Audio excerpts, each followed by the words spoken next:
how to get a power of attorney in Massachusetts, forms, requirements, and what to expect. People always ask me, how do you actually get a power of attorney in Massachusetts? And what does the process really look like? If you're thinking about a power of attorney and wondering, okay, but do I actually really need this? What forms do I need? And what does Massachusetts require? You're absolutely asking the right questions. Let's walk through them calmly and clearly. Hi, I'm Lindsay Egan, owner and founder of Poppy Legal Group. I help individuals and families across Massachusetts put legal plans in place that make life easier, not more stressful. And today, I want to explain how to actually get a power of attorney in Massachusetts, what the requirements are, and what people should expect from the process. If this kind of explanation is helpful, follow along. I share practical guidance like this all the time.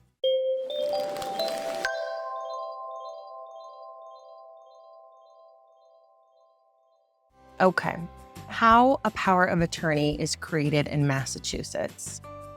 A power of attorney is a legal document, but it's not something you should just casually download, sign, and forget about.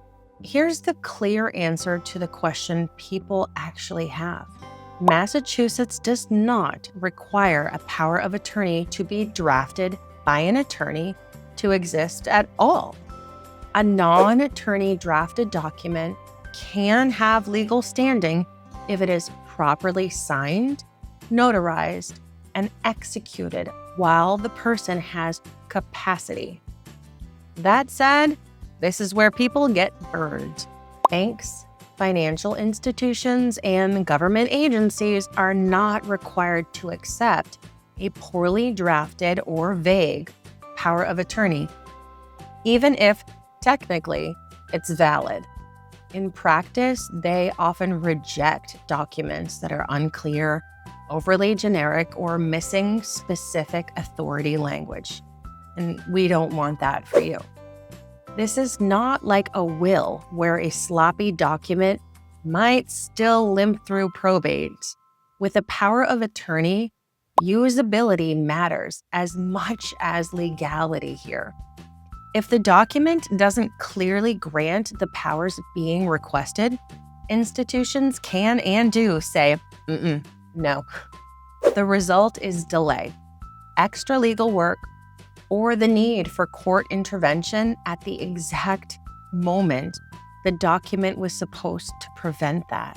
So, Massachusetts power of attorney forms, there isn't one universal form that works for everyone for a power of attorney.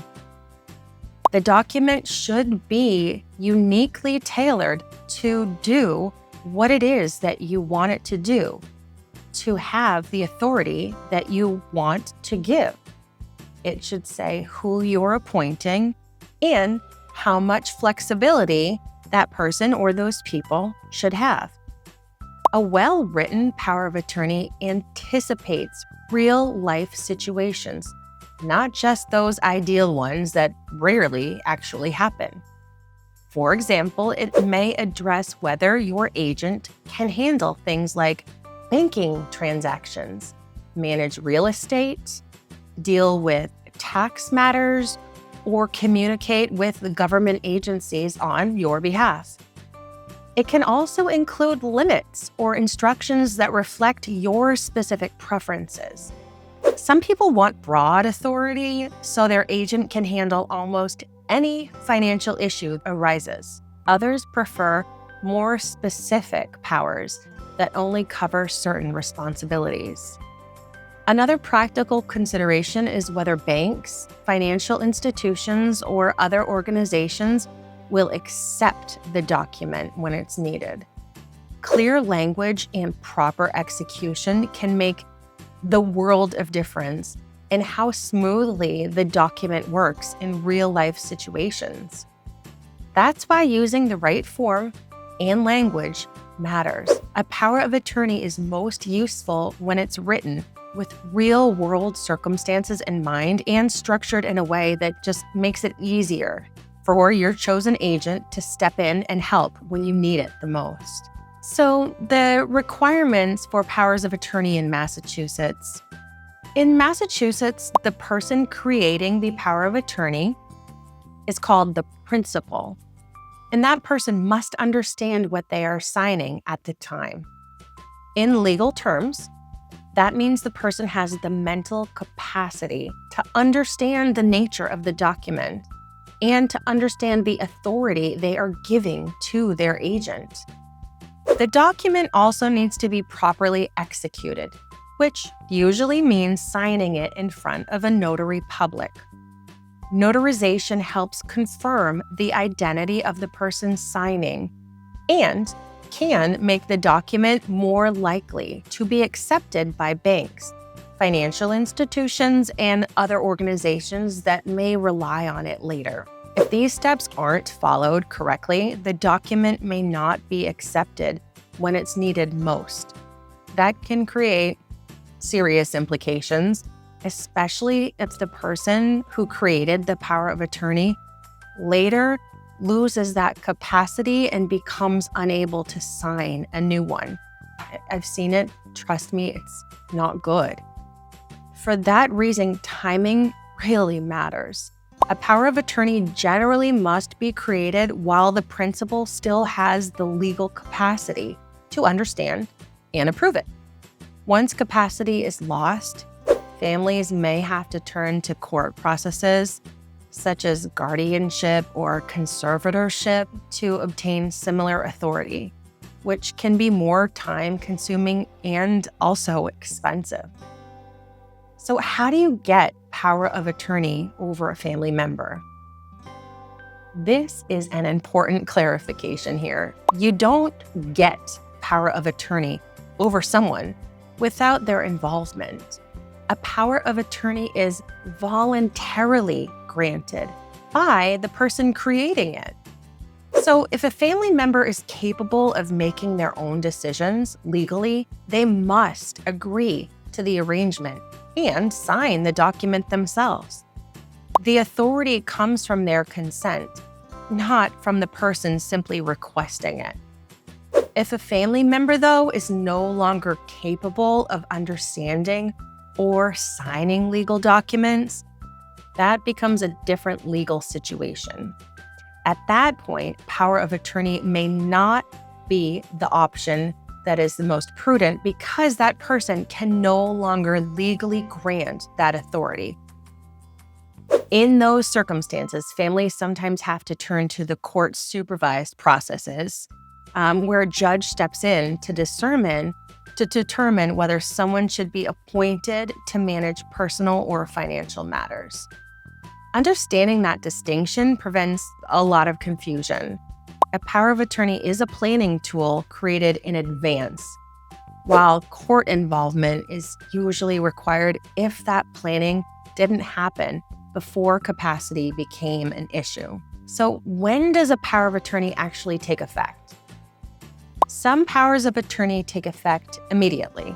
Others are springing and only become active if a specific condition is actually met. Most often, if the person becomes what's called incapacitated. There's no right answer.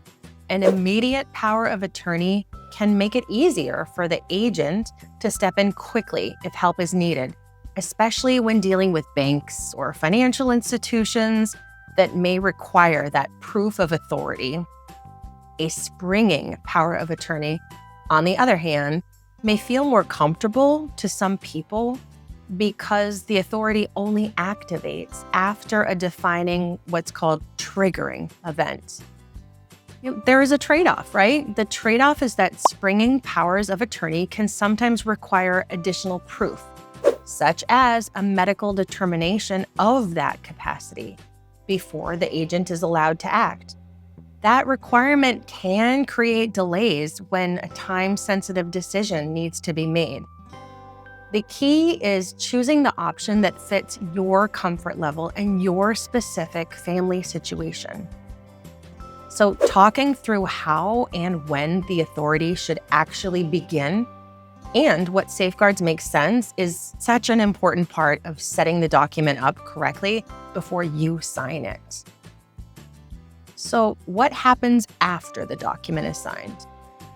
Once a power of attorney is signed, it should be kept in a safe place and shared with the agent and any relevant institutions really as needed. This isn't something that you want to just hide in your drawer and forget about. It's really part of the larger planning conversation, and the agent should understand what responsibilities may come with that role, where the document is kept, and when they may need to use it. It's also important to remember that an agent is generally not forced to serve forever. If the person you appointed later feels unable or unwilling to continue because of a plethora of reasons like health issues, personal circumstances, or other pressures, they can usually step down from that role. The possibility is one reason many power of attorney documents name a backup or successor agent who can step in if the original agent cannot serve. In my estate planning sessions, I always talk to my clients, whenever possible, I want you to have 2 people in any role at any given time, just for reasons like this. So, reviewing the document periodically also can help avoid surprises. If relationships change, if someone moves away, or if the person you named may no longer be able to handle this responsibility, the document can often be updated while that principal still has capacity. Planning ahead like this can help reduce the risk of a last-minute crisis, and we don't want that. If the agent becomes unavailable and no backup has been named, families may have to look at other legal options, again, which can be more complicated, time-consuming, and cost money. So getting a power of attorney in Massachusetts, it doesn't have to be overwhelming. When the document is done correctly, it creates clarity and prevents unnecessary court involvement later. Understanding the process is just the first step. If you're thinking about a power of attorney and you want help doing it the right way, you can book a consult online. We'll walk through your situation, explain all your options clearly, and help you put the right document in place for you.